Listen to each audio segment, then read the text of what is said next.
Uma cantora surda que encanta as plateias por causa da qualidade de suas apresentações musicais e por sua história de superação das adversidades. Eu sou Gabriel Lopes Garcia, estou diretor de comunicação do IJF. Farei alguns comentários sobre o que eu aprendi com ela em diálogo com a perspectiva da filosofia espírita.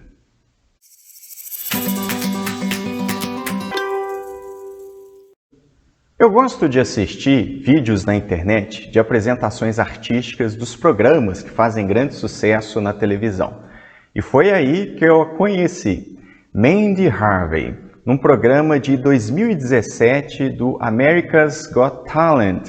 E foi amor à primeira vista. Eu fiquei muito impressionado com a história de vida dela e com a qualidade musical. Ela cantando é uma coisa que encanta, literalmente. E ela narrou um pouco da sua história de vida. Ela estudou música desde os 4 anos de idade, muito incentivada por seu pai, que cantava com ela, tocava guitarra, enfim. E toda a sua vida foi sendo construída, direcionada para o universo musical. Aos 18 anos, ela já estava na universidade, fazendo seus estudos para viver profissionalmente no universo musical, fazendo canções e cantando também, quando ela começa a perceber perdas auditivas que vão progredindo. A princípio, ela tenta resolver isso com alguns aparelhos auditivos, foi aprendendo a fazer leitura labial, mas com o tempo não foi possível. Ela tem uma doença degenerativa rara, de origem genética, que afeta os tecidos conjuntivos, que muitas vezes causa surdez, que é justamente o caso dela. Então, ela se vê em plena universidade, em plena formação profissional, afetada pela surdez. Eu aproveito a história dela para compartilhar com vocês 3 coisas que eu aprendi em tudo que ela vem vivendo e como ela atravessa essas experiências, que é o enfrentamento das adversidades, que é como nós somos ruins em prever como vamos nos sentir enfrentando certas experiências e os possíveis sentidos que a gente pode dar para as experiências que nós atravessamos enquanto encarnados. Mandy Harvey conta em uma de suas entrevistas que certo dia ela estava dentro de casa, poucos meses após perder a sua audição, bastante triste, sem saber o que fazer da sua vida, que ela foi descer umas escadas, acabou tropeçando, escorregou e ficou estabacada no chão. Sentindo ali aquela dor e chorando, ela percebeu que era exatamente o que ela estava fazendo com a sua própria vida.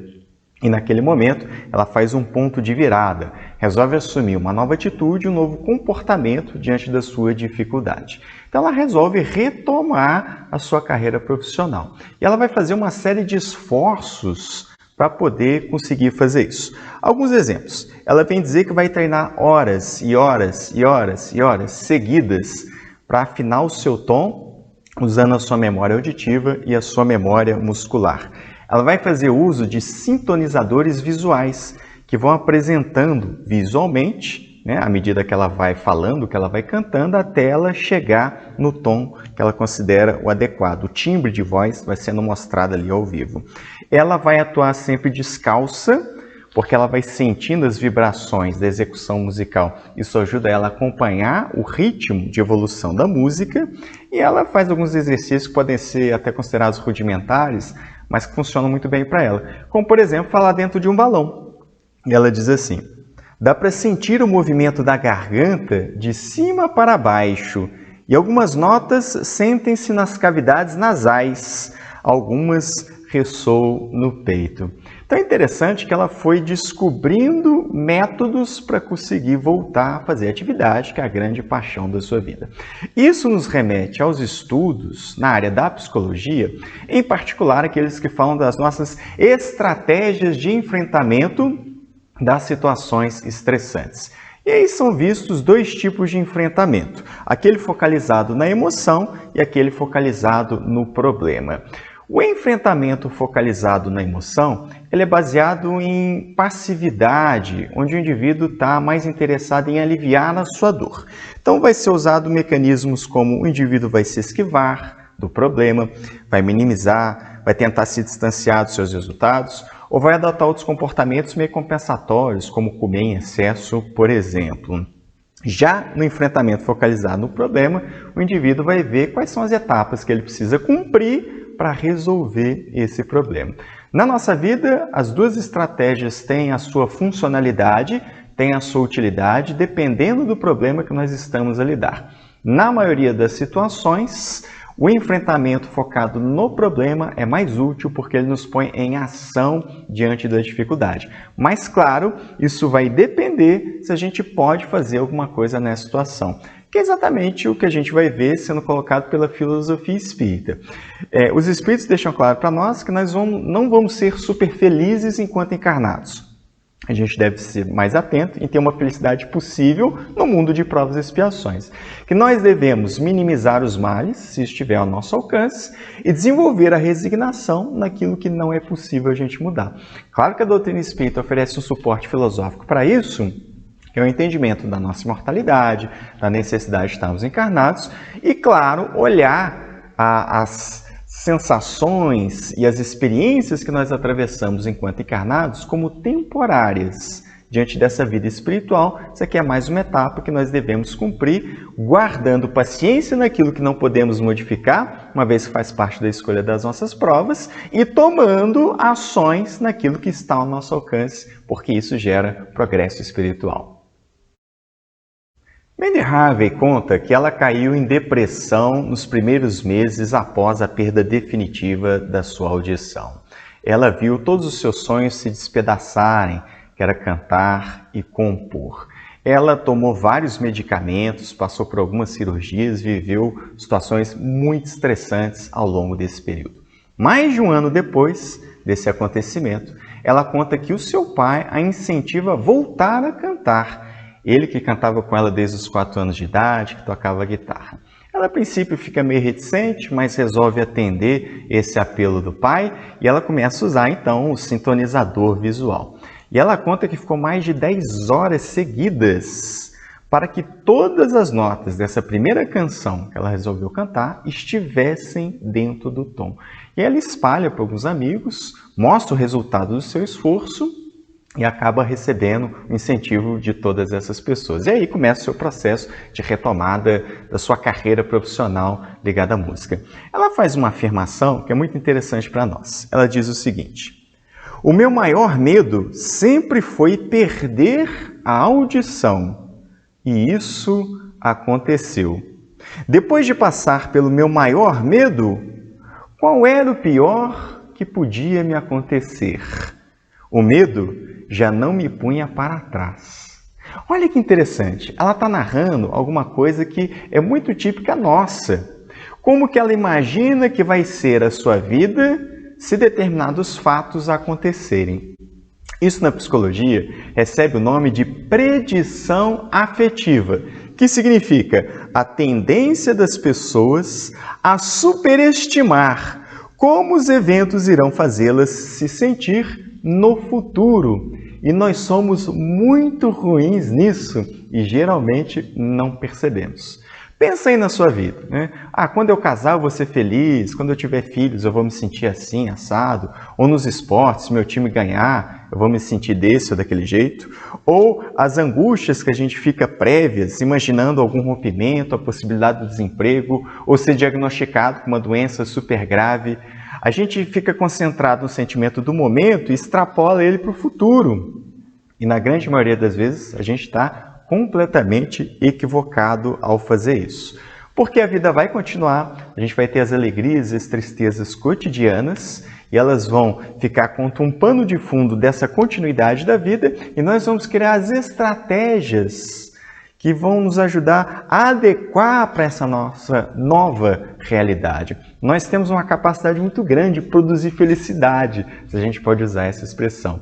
Isso é muito bacana porque a gente percebe dos estudos psicológicos e a doutrina espírita fala da escolha das provas, que nós temos uma ideia do gênero de situações que nós vamos atravessar quando nós vamos reencarnar. E aí está o nosso livre-arbítrio. Primeiro fazendo a escolha de uma situação mais geral e depois, dentro da situação, fazendo escolhas de como nós vamos enfrentar essas situações.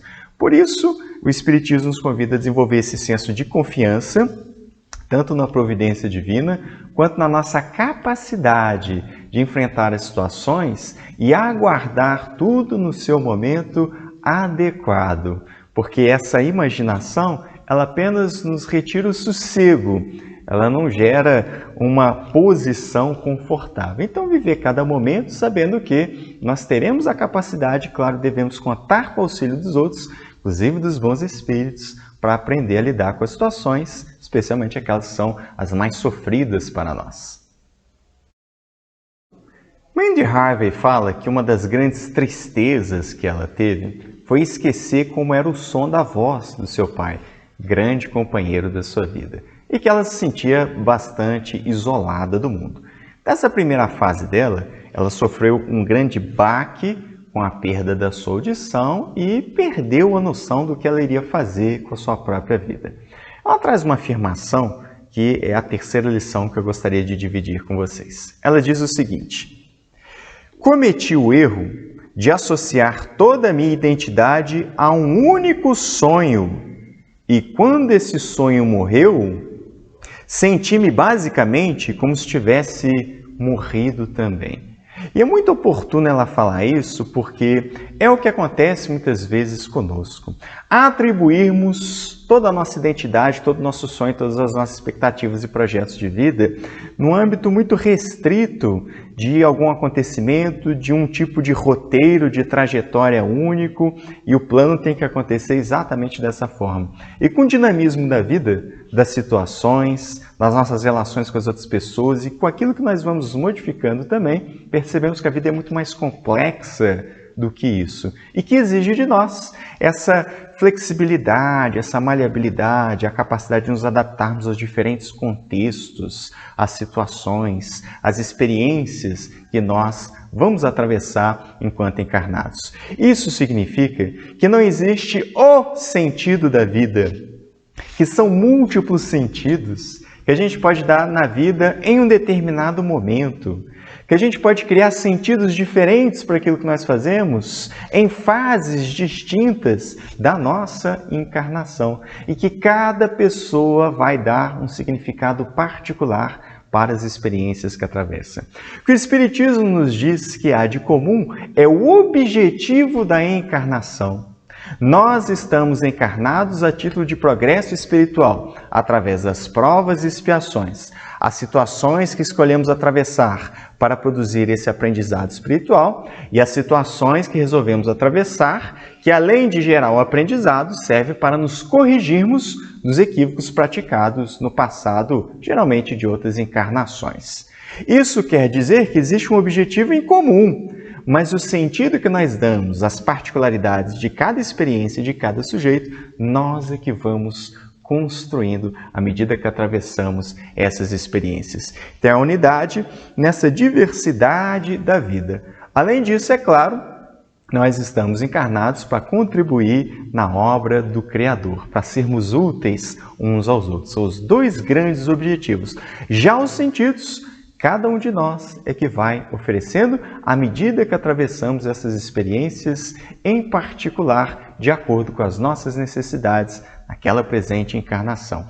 Mas, sobretudo, diante das dificuldades, dos sofrimentos, pensar com a filosofia espírita nos ajuda a encontrar esse sentido, porque nos percebemos enquanto sujeitos imortais, nos percebemos temporariamente atravessando essas situações que têm um objetivo maior. Por causa disso, então, nós temos ferramentas para trabalhar com elas e ir construindo esses sentidos ao longo da nossa existência. O último tópico que eu gostaria de abordar é que Mandy Harvey é um exemplo para nós. Ela não é uma santa. Claro que ela está num processo de desenvolvimento pessoal, de aperfeiçoamento espiritual. Ao buscar a história dela, é para nos servir de inspiração sobre como a gente pode ter um tipo de enfrentamento focalizado no problema, reconstruindo significados para a nossa existência, vivendo o momento presente, para aprender com isso e crescermos espiritualmente, que é o grande propósito de estarmos reencarnados. Não devemos nos comparar com ela de modo algum, nem com ninguém. Devemos respeitar as individualidades. Há diferentes formas de fazer enfrentamento, cada pessoa tem o seu tempo, cada pessoa tem o seu modo de fazer isso. Ao citá-la e ao trabalhar a história dela, é justamente nesse sentido, repito, nos inspirar para que a gente olhe para a própria vida, o nosso contexto e aí decida o que a gente vai fazer na nossa própria existência. Algumas sugestões que podem nos ser úteis, de todo modo, para lidar com as situações estressantes. Primeiro, aprender a identificar as nossas emoções e sentimentos, nomeando o que é isso que eu estou sentindo e por que eu estou me sentindo dessa forma. Segundo, a gente aprender técnicas de enfrentamento. Não existem pessoas que são naturalmente dotadas para isso. Mesmo que nessa encarnação já se apresentem mais assertivas, necessariamente, então, ela construiu-se nessa ação encarnação anterior. Nós podemos aprender as técnicas que nos levem a ser mais assertivos e a fazer um enfrentamento que seja mais adequado para lidar com os nossos problemas. E, finalmente, nós devemos buscar relações sociais que são saudáveis, porque nós criamos uma rede de apoio que vai atuar especialmente nos momentos de maior dificuldade. Citar o exemplo da Mandy Harvey dentro de um canal espírita também é importante para a gente perceber que na filosofia do espiritismo o mais importante é o comportamento das criaturas e não a filiação religiosa ou filosófica que elas possuam ou se não tem vínculo algum. Eu me lembro de uma comunicação que está no livro O Céu e o Inferno, produzido por Allan Kardec, que é do espírito Jean Renaud. E é perguntado para ele se em vida ele professava o espiritismo, porque ele é considerado uma pessoa de um excelente comportamento. E ele diz que há uma diferença entre professar e praticar. Que Kardec algumas vezes vai dizer que há pessoas que são espíritas sem o saber. Ou seja, mais importante é o comportamento do que qualquer tipo de filiação. É um resumo da vida dela e do que eu aprendi com a sua história. Eu fico sempre muito emocionado quando eu abordo a vida dela e quando eu assisto os vídeos, tanto dela dando as entrevistas quanto ela cantando. Eu sou um admirador, confesso, até o que me motivou a gravar esse vídeo. Convido você para conhecer a história dela, todos os links estão aqui na descrição do vídeo, de onde eu tirei material para compor esse conteúdo. E se você já a conhece, por favor, escreve aqui nos comentários o que você acha da vida dela, o que você aprendeu também. Se gostou desse vídeo, curte e compartilha. Se você é novo aqui no canal, então aproveita, te inscreve, ativa o sininho das notificações e vai ficar por dentro de tudo que nós produzimos. É isso, pessoal. Um forte abraço. Até a próxima!